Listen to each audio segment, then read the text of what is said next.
so young, and I'm sure it will come to nothing now that her father and I have made our attitude plain." "Pshaw, I bet that's it," thought Miss Cornelia shrewdly. "Dale's fallen in love, or thinks she has, with some decent young man without a penny or an eligibility to his name, and now she's unhappy because her parents don't approve, or because she's trying to give him up and finds she can't. Well," and Miss Cornelia's tight little gray curls trembled with the vehemence of her decision, "if the young thing ever comes to me for advice, I'll give her a piece of my mind that will surprise her and scandalize Sally Van Gorder Ogden out of their seven senses. Sally thinks nobody's worth looking at if they didn't come over to America when our family did.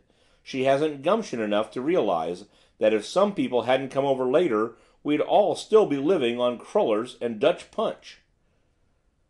She was just stretching out her hand to ring for Lizzie when a knock came at the door. She gathered her Paisley shawl more tightly about her shoulders. "Who is it? Oh, it's only you, Lizzie," as a pleasant Irish face, crowned by an old-fashioned pompadour of graying hair, peeped in at the door. "Good morning, Lizzie. I was just going to ring for you. Has Miss Dale had breakfast? I know it's shamefully late." "Good morning, Miss Neily," said Lizzie. "And a lovely morning it is, too, if that was all of it," she added somewhat tartly as she came into the room with a little silver tray whereupon the morning mail reposed. We have not yet described Lizzie Allen, and she deserves description. A fixture in the Van Gorder household since her 16th year, she had long ere now attained the dignity of a tradition.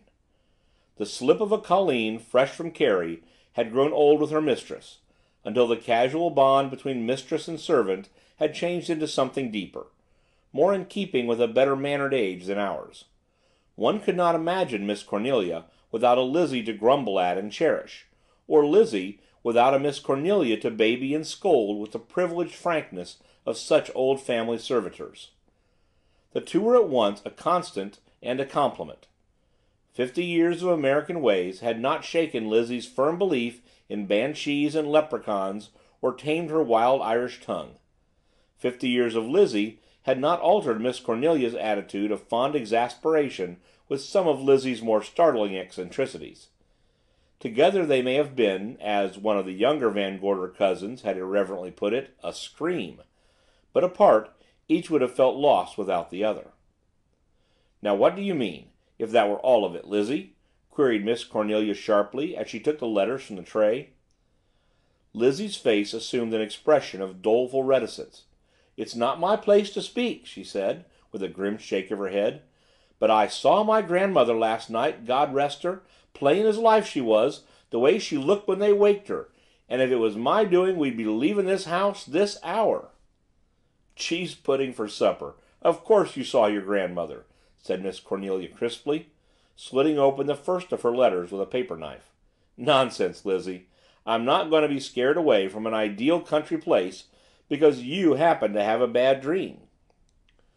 "Was it a bad dream I saw on the stairs last night when the lights went out and I was looking for the candles?" said Lizzie heatedly. "Was it a bad dream that ran away from me and out the back door as fast as Paddy's pig? No, Miss Neily, it was a man. 7 feet tall he was, and eyes that shone in the dark, and—" "Lizzie Allen." "Well, it's true for all that," insisted Lizzie stubbornly. "And why did the lights go out? Tell me that, Miss Neily. They never go out in the city." "Well, this isn't the city," said Miss Cornelia decisively. "It's the country, and very nice it is, and we're staying here all summer. I suppose I may be thankful," she went on ironically, "that it was only your grandmother you saw last night.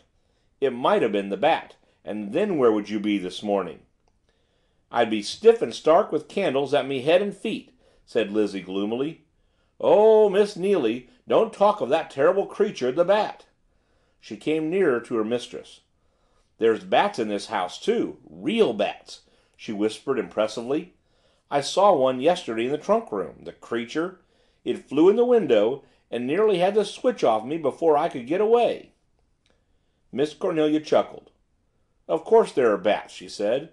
"There are always bats in the country. They're perfectly harmless, except the switches." "And the Bat ye were talking of just then? He's harmless too, I suppose?" said Lizzie with mournful satire. Oh, Miss Neily, let's do go back to the city before he flies away with all of us." "Nonsense, Lizzie," said Miss Cornelia again, but this time less firmly. Her face grew serious. "If I thought for an instant that there was any real possibility of our being in danger here," she said slowly, "but, oh, look at the map, Lizzie. The Bat has been flying in this district, that's true enough, but he hasn't come within 10 miles of us yet." "What's 10 miles to the Bat?" the obdurate Lizzie sighed. "And what of the letter ye had when ye first moved in here? The Fleming house is unhealthy for strangers, it said. Leave it while you can." "Some silly boy or some crank." Miss Cornelia's voice was firm. "I never pay any attention to anonymous letters." "And there's a funny-looking letter this morning, down at the bottom of the pile," persisted Lizzie. "It looked like the other one. I'd half a mind to throw it away before you saw it." "Now, Lizzie, that's quite enough." Miss Cornelia had the Van Gorder manner on now. "I don't care to discuss your ridiculous fears any further. Where is Miss Dale?" Lizzie assumed an attitude of prim rebuff. "Miss Dale's gone into the city, ma'am." "Gone into the city?" "Yes, ma'am. She got a telephone call this morning early. Long distance it was. I don't know who it was called her." "Lizzie, you didn't listen?" "Of course not, Miss Neily." Lizzie's face was a study in injured virtue. "Miss Dale took the call in her own room and shut the door." "And you were outside the door?" "Where else would I be dustin' that time in the morning?" said Lizzie fiercely. "But it's yourself knows well enough the doors in this house is thick and not a sound goes past them." "I should hope not," said Miss Cornelia rebukingly. "But tell me, Lizzie, did Miss Dale seem well this morning?" "That she did not," said Lizzie promptly. "When she comes down to breakfast after the call she looked like a ghost. I made her the eggs she likes too, but she wouldn't eat 'em." Miss Cornelia pondered. "I'm sorry if well, Lizzie, we mustn't meddle in Miss Dale's affairs." "No, ma'am." "But did she say when she would be back?" "Yes, Miss Neily, on the 2 o'clock train. Oh, and I was almost forgetting. She told me to tell you particular. She said that while he was in the city she'd be after engaging the gardener you spoke of." "The gardener?" "Oh, yes. I spoke to her about that the other night. The place is beginning to look run down. So many flowers to attend to. Well, that's very kind of Miss Dale." "Yes, Miss Neily." Lizzie hesitated, obviously with some weighty news on her mind which she wished to impart. Finally she took the plunge. "I might have told Miss Dale that she could have been looking for a cook as well, and a housemaid," she muttered at last, "but they hadn't spoken to me then." Miss Cornelia sat bolt upright in bed. "A cook and a housemaid? But we have a cook and a housemaid, Lizzie. You don't mean to tell me—" Lizzie nodded her head. "Yes'm. They're leaving, both of 'em, today." "But good Lizzie, why on earth didn't you tell me before?" Lizzie spoke soothingly, all the blarney of Carrie in her voice. "Now, Miss Neily, as if I'd wake you first thing in the morning with bad news like that.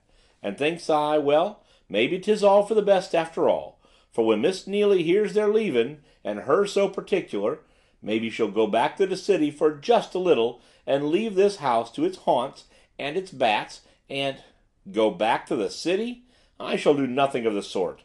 I rented this house to live in, and live in it I will, with servants or without them. You should have told me at once, Lizzie.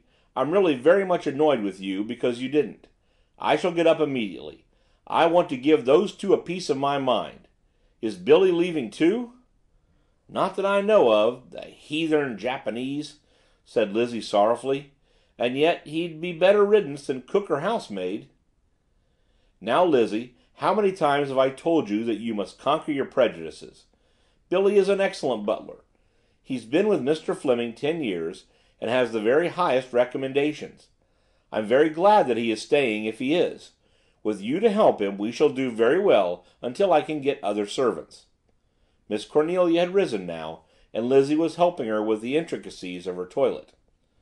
"But it's too annoying," she went on, in the pauses of Lizzie's deft ministrations. "What did they say to you, Lizzie? Did they give any reason? It isn't as if they were new to the country like you. They'd been with Mr. Fleming for some time,